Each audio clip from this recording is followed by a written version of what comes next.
Steven classes की online class में आपका स्वागत है। तो आज हम बात करने वाले हैं एक्सरसाइज थर्ड के बारे में। अब हम जो कोर्स करेंगे वो 2021 में आपकी जो 10वीं की परीक्षा होने वाली है उसके हिसाब से ही करेंगे। यानी कि 50% कोर्स कम हो गया है, तो 50% कोर्स जो कम हुआ है, जो प्रश्नावलियां कट गई है, वो अब हम यहाँ पर नहीं करेंगे। जो प्रश्नावली अपने को इस साल आएगी परीक्षा के अंदर, वही प्रश्नावलियां हम करते जाएंगे। यानी कि जो लोग रेगुलर जुड़े हुए रहेंगे उनको ध्यान में आती जाएगी कि कौन कौन सी कट गई है और कौन कौन सी रही है। बाकी लगभग लोगों के पास पीडीएफ है, तो पीडीएफ से आप पता लगा सकते हो कि अपना कौन कौन सा कोर्स कटा है और कौन कौन सा रहा है। तो यहाँ पर मैथ की क्लास इस प्रकार से स्टार्ट हुई है, तो धीरे धीरे सारी क्लासेस स्टार्ट हो जाएगी। यानी कि साइंस की भी स्टार्ट करेंगे साथ में, और इंग्लिश की भी स्टार्ट करेंगे, और कोर्स चलेगा इसी के हिसाब से जो आपके 2021 में पेपर होने वाले हैं। बहुपद वाला चैप्टर है, एकदम सरल है, कोई इतना हार्ड नहीं है। बच्चों को थोड़ा बहुत हार्ड लगता है क्योंकि ये बीज गणित है। बीज गणित बहुत कम लोगों को समझ में आती है, इतना कोई याद नहीं है। थोड़ा बहुत छोटा क्वेश्चन ही आएगा, ज्यादा बड़ा क्वेश्चन इस प्रश्नावली में से आता नहीं है। इसमें बड़े क्वेश्चन बनने थे, वो सारी काट दी है सरकार ने प्रश्नावली। यानी कि 3.1 से लेकर 3.6 तक ये पूरी प्रश्नावली है, जिसमें से अपने को 3.1 और 3.2 दी हुई है। 3.3 काट दी, फिर 3.4 दी हुई होगी, फिर 3.5 काट दी, फिर 3.6 अपने को करनी है। यानी कि 2-3 एक्सरसाइज इसमें से काट दी है। टोटल 3.1 से 3.6 तक अपनी चलने वाली है। तो इसका थोड़ा बहुत बेसिक करेंगे, उसके बाद में आगे बढ़ेंगे कि क्वेश्चन किस प्रकार से करना है। पिछली क्लास में हम इस बहुपद के बारे में चर्चा करके आए हैं। जो लोग नवी पढ़ कर आए हैं उनको ध्यान में होगा कि बहुपद क्या होता है। तो बहुपद 3 प्रकार के होते हैं। पहला अपने को दिया हुआ है रैखिक बहुपद, दूसरा है द्विघात बहुपद, और तीसरा है त्रिघात बहुपद। अपन जो इस प्रश्नावली में चर्चा करेंगे, यानी कि इस 50% कोर्स के हिसाब से अपने को सिर्फ एक ही बहुपद ध्यान में रखना है, वो है द्विघात बहुपद, या जिसको हम बोलेंगे द्विघात समीकरण। तो द्विघात समीकरण का रूप किस प्रकार का होता है, उसको हल करने की कौन कौन सी विधियां अपनी किताब में दे रखी है, तो उसके बारे में यदि हम चर्चा करें तो बात करेंगे खाली द्विघात बहुपद या द्विघात समीकरण के बारे में। तो द्विघात बहुपद का जो रूप होता है वो किस प्रकार का होता है, यहाँ पर यदि हम बात करें तो होता है ax² plus bx plus c बराबर 0। ये द्विघात समीकरण का रूप होता है। इसका मतलब क्या है यहाँ पर, तो इसका मतलब है कि पहला पद x² का होगा, दूसरा पद x का होगा, और तीसरा पद अचर होगा, यानी कि कांस्टेंट होगा। तो यहाँ पर यदि हम बात करते हैं, कोई भी द्विघात समीकरण लिखता हूँ 6x² प्लस 5x प्लस 9 बराबर 0। ये मैंने द्विघात समीकरण लिखी। यहाँ पर देखो, पहला पद x² का है, दूसरा पद x का है, और तीसरा पद अचर है, यानी कि जिसके पीछे ना तो x लगा हुआ हो और ना ही y लगा हो। कहने का मतलब क्या है, तो ABCD का कोई भी अक्षर जिसके पीछे नहीं लगा हुआ है वो अचर पद कहलाएगा। कौन सा पद कहलाएगा? अचर पद। ये लास्ट वाला अचर पद, दूसरा पद x का, तीसरा पहला पद x², दूसरा x और तीसरा अचर। अब यहाँ पर a और b और c क्या है, ये चीज भी इम्पोर्टेंट है। तो a जो है वो अपने को ध्यान में आ रही है कि a जो है वो x² के गुणा में है। x² के गुणा में जो अंक होगा वह कहलाता है x² का गुणांक। क्या कहलाता है? x² का गुणांक। यानी कि हम बात करते हैं कि x के गुणा में है जो अंक, वो कहलाएगा x² का गुणांक। तो a जो होता है वो किसका गुणांक होता है? x² का गुणांक। और b जो होता है वो किसके गुणा में है? तो b जो है वो x के गुणा में है। तो ये किसका गुणांक है? x का गुणांक। x के गुणा में है जो अंक वह कहलाता है x का गुणांक। c, तो c अपने को पता ही है अचर पद होता है, यानी कि c का मान पूरा अचर पद ही लेना है। तो यहाँ पर a का वैल्यू कितनी है, तो x² के गुणा में देखो कितनी है, 6। तो a की वैल्यू हो गई 6। b की वैल्यू, तो x के गुणा में कौन है, देखो 5, तो b की वैल्यू हो गई 5, और c कितना हो गया, 9। अब ये a b c की क्यों जरूरत पड़ेगी, तो जब हम शून्यांक ज्ञात करेंगे और उनके सत्यता की जांच करेंगे तब अपने को ये a b और c का मान निकालना पड़ेगा। तो इस प्रश्नावली के अंदर 2 प्रकार के क्वेश्चन बनेंगे। एक तो बनेगा बहुपद से शून्यांक निकालना, और एक शून्यांकों से वापस बहुपद ज्ञात करना, यानी कि पूरा राउंड चक्कर चलेगा। शून्यांक, बहुपद से शून्यांक, और शून्यांक से वापस बहुपद। बहुपद की जितनी ज्यादा से ज्यादा घात होती है उतने ही उस बहुपद के आंसर निकलते हैं। जैसे ये द्विघात बहुपद है, तो इसमें x की ज्यादा से ज्यादा घात अपने को दिख रही है 2, तो इसके आंसर भी कितने निकलेंगे? 2। अगर बहुपद की ज्यादा से ज्यादा घात 3 होती है तो आंसर भी कितने निकलते? 3। अब यहाँ पर आगे बात करते हैं कि बहुपद से शून्यांक किस प्रकार से निकालते हैं। सबसे पहले वाला क्वेश्चन जो अपने को आएगा वो यही आएगा कि बहुपद से शून्यांक ज्ञात करो। बहुपद से शून्यक या शून्यांक ज्ञात करने होते हैं। तो बहुपद से शून्यांक निकालने की जो अपने किताब में विधियां दे रखी है वो 3 प्रकार की विधियां दे रखी है। कौन कौन सी है? पहली विधि है जो हम पिछली क्लास में पढ़ कर आए हैं, जिसको हम बोलेंगे गुणनखंड विधि। कौन सी विधि है? गुणनखंड विधि। दूसरी विधि अपने को दे रखी है बहुपद से शून्यांक निकालने की, उसको है पूर्ण वर्ग विधि। पूर्ण वर्ग विधि। तीसरी विधि जो अपने को दे रखी है शून्यांक निकालने की वो है श्रीधराचार्य। हाँ, कौन सी दे रखी है? श्रीधराचार्य विधि, यानी कि श्रीधराचार्य विधि। श्रीधराचार्य सूत्र होता है, इस सूत्र का क्या है वो हम क्वेश्चन करेंगे तब सीख लेंगे। बाकी एक सूत्र, ये सूत्र होता है, देखो minus B plus minus under root B square minus 4ac बट्टे 2a, ये होता है सूत्र। अब इसमें ये minus B square minus 4ac क्या है वो अब जब हम सवाल करेंगे तब सीख लेंगे। इतना कोई ज्यादा हार्ड नहीं है जितना हम सोच रहे हैं। तो बहुपद से शून्यांक निकालने के लिए 3 प्रकार की विधियां अपनी किताब में दी हुई है। पहली है गुणनखंड विधि, जो आप करके आए हो। ये 2 विधियां आपके लिए नहीं है, एक तो पूर्ण वर्ग विधि और एक श्रीधराचार्य विधि। अभी 2 विधियां जो है ये अपने को सीखनी पड़ेगी और ये आप पिछली क्लास में सीख कर आए हो, और अगर नहीं सीखी गई तो इस साल सीख लो, क्योंकि ये सबसे ज्यादा इंपॉर्टेंट विधि है गुणनखंड विधि, और सबसे सरल विधि है गुणनखंड विधि। अगर सही ढंग से सीख गए तो गुणनखंड विधि सबसे सरल है।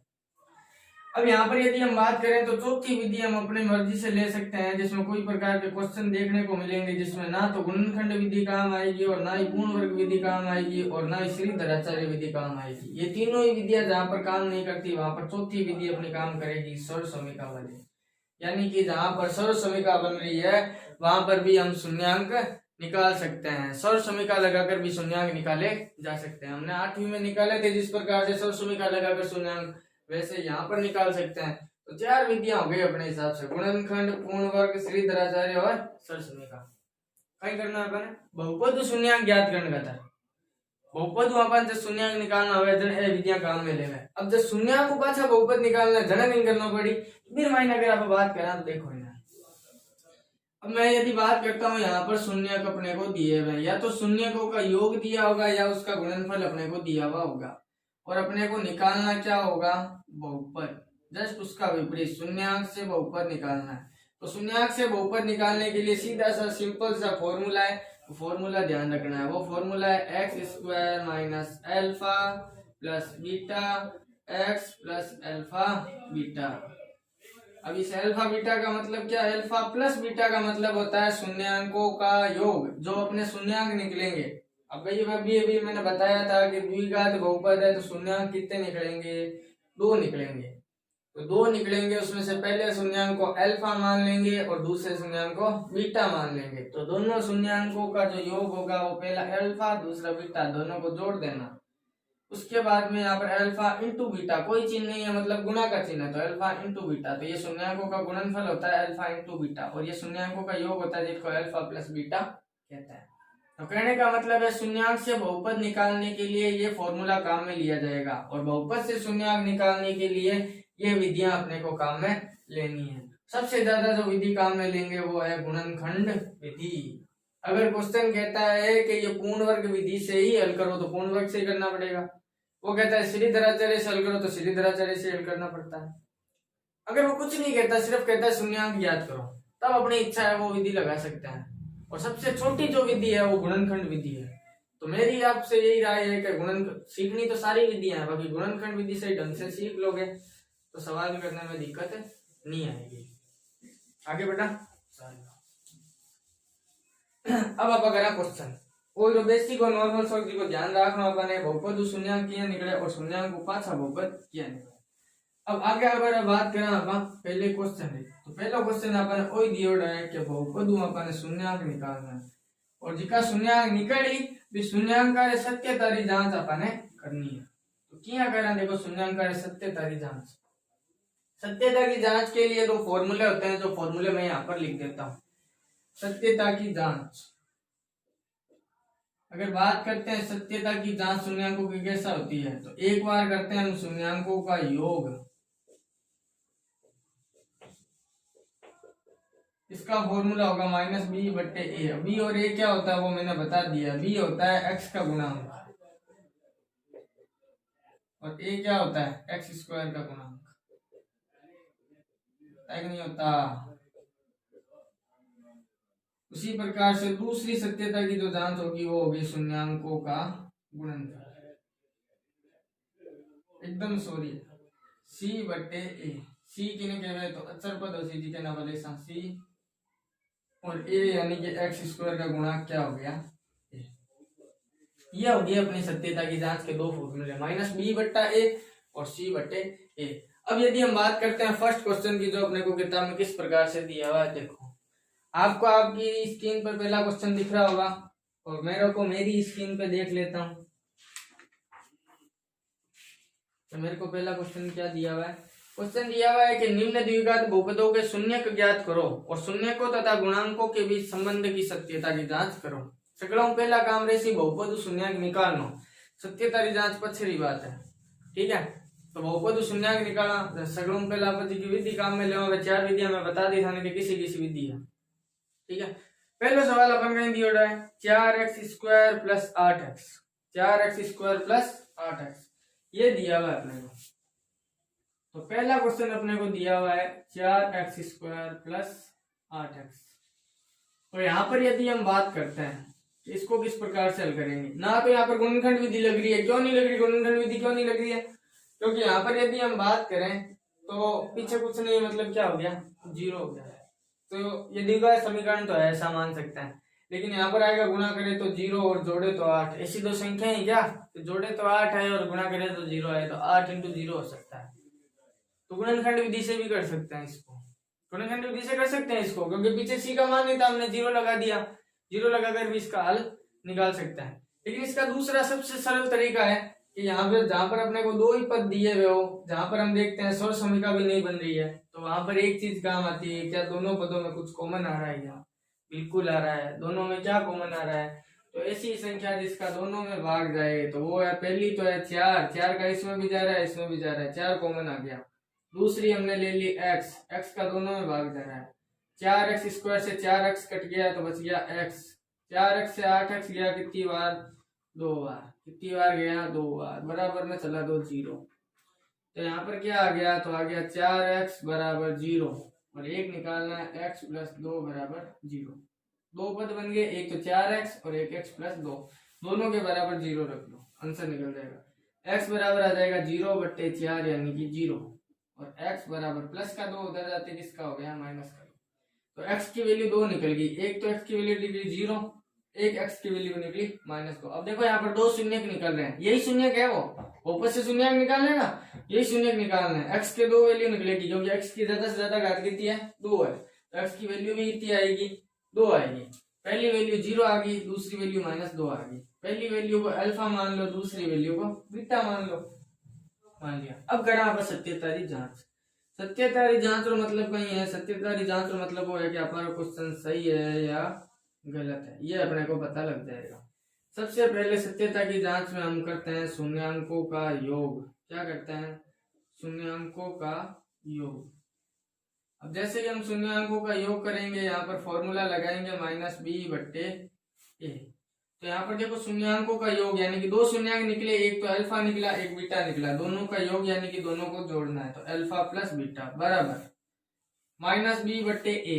तो -b की वैल्यू माइनस सूत्र वाला लगा दिया, b की वैल्यू कितनी है, x के गुणा में होता है उसको b कहते हैं, तो b की वैल्यू है 8, a की वैल्यू तो a c x² के गुणा में कौन है 4, तो a की वैल्यू हो गई 4। अल्फा प्लस बीटा, अल्फा की वैल्यू है 0 प्लस बीटा की वैल्यू कितनी आई -2।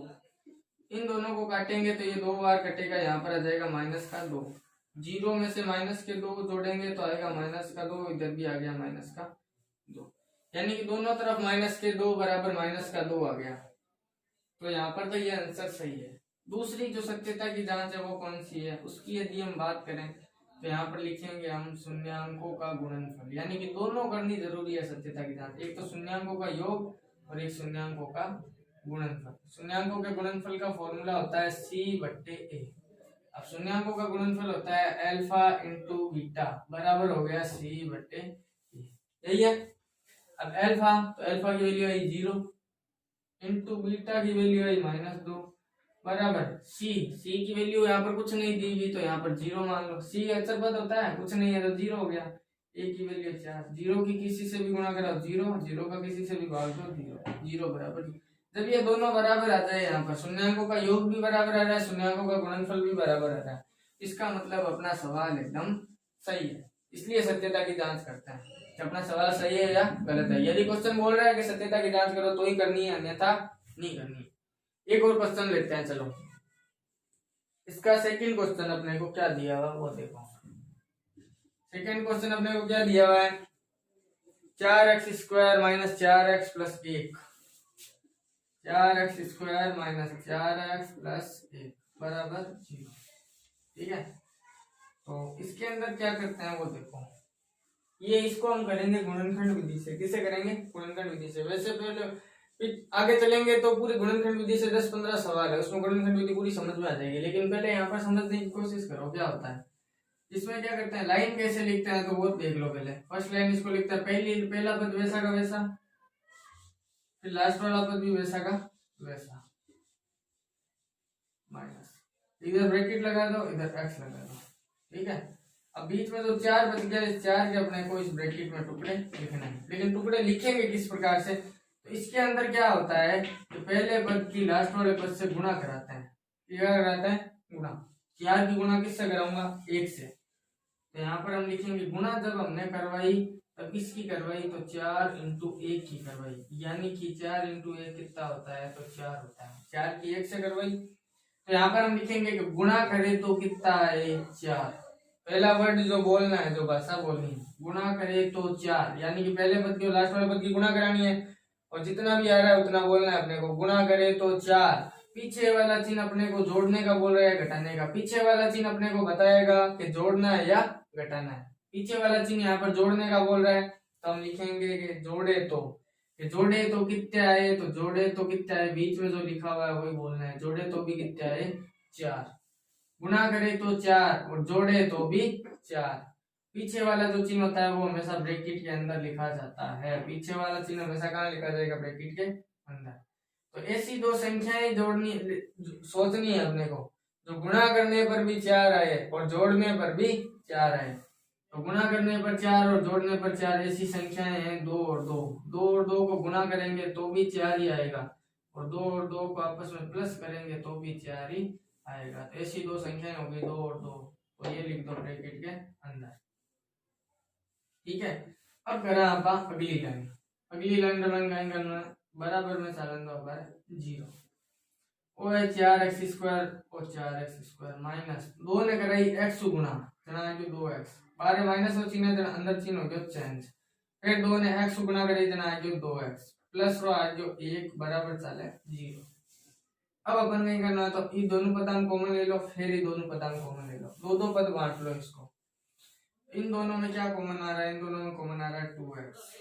4x² से 2x गया तो यहाँ पर बचेगा 2x माइनस 2x से 2x गया एक बार। इधर भी अपने को सेम पद लेकर आना है, जो पहला पद आया वही सेम पद यहाँ पर आएगा। तो यहाँ पर ऐसा क्या कॉमन लूं जो वापस 2x प्लस 1 से 2x माइनस 1 बन जाए। तो माइनस का यदि 1 कॉमन लेता हूँ तो माइनस से माइनस कट गया, प्लस का 2x, माइनस प्लस क्या हो गया माइनस, 1 का 1 में भाग गया एक बार, तो माइनस का 1 इधर क्या आ गया कॉमन। तो इन दोनों समान पदों में से हमेशा एक पद लिखा जाता है, तो दोनों समान पदों में से एक पद ले लिया 2x माइनस 1, और दूसरा जो लिया जाता है वो एक इस संख्या को लिखा जाता है और एक इस संख्या को लिखा जाता है। तो ये हो गई 2x और इधर आ गया माइनस 1 बराबर चल रहा है 0। अब यहाँ पर यदि हम आगे बात करते हैं तो ये मिटा देते हैं, देखो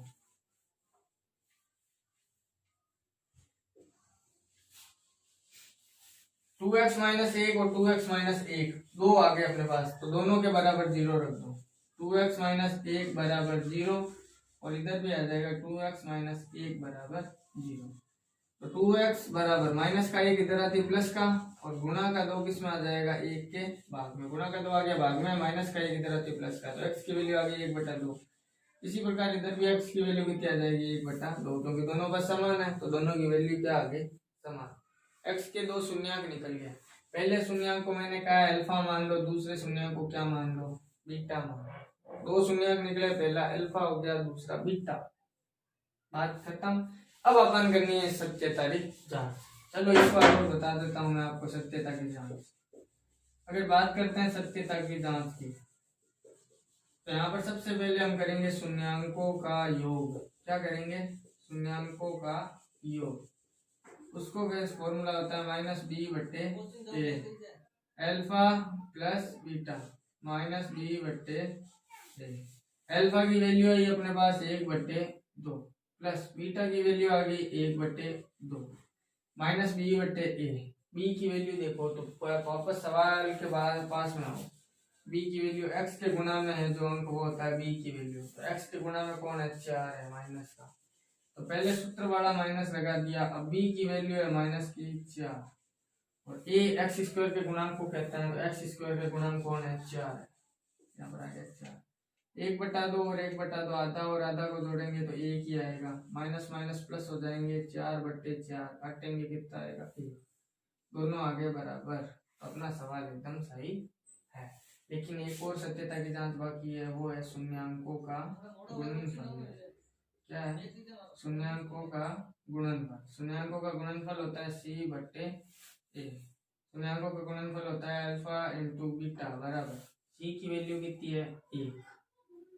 ए की वैल्यू कितनी है? 4। अल्फा इंटू बीटा यानी कि अल्फा की वैल्यू कितनी निकली थी? 1/2। बीटा की वैल्यू भी 1/2। 1/2 इंटू 1/2 बराबर 1/4। 1/2 की 1/2 से गुणा करें 1/4 बराबर 1/4। तो यहाँ पर ये दोनों भी बराबर आ रहे हैं और ये दोनों भी बराबर आ रहे हैं। इसका मतलब अपना क्वेश्चन एकदम सही है। तो यहाँ तक बात होती है क्लियर। अब यदि हम बात करते हैं नेक्स्ट क्वेश्चन की, तो नेक्स्ट क्वेश्चन अपने को क्या दिया हुआ है?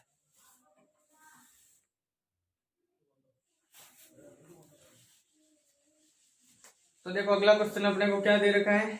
6x² minus x minus 2। ये तो तुम खुद करोगे गुणनखंड विधि से, या आगे सीख लोगे तो कर लोगे। मैं करवाता हूँ एक और क्वेश्चन, चौथा question. x² minus 15। x² minus 15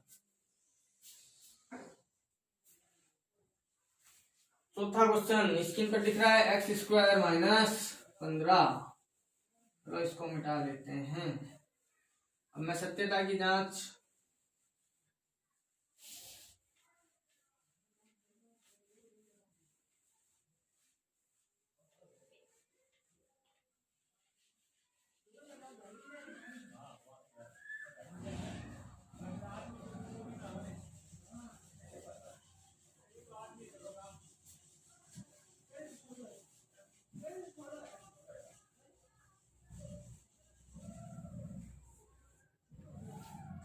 अब हम बात करें सत्यता की जांच, सॉरी x² माइनस 15 चौथे सवाल में बारे। तो चौथा सवाल अपना क्या दिया है?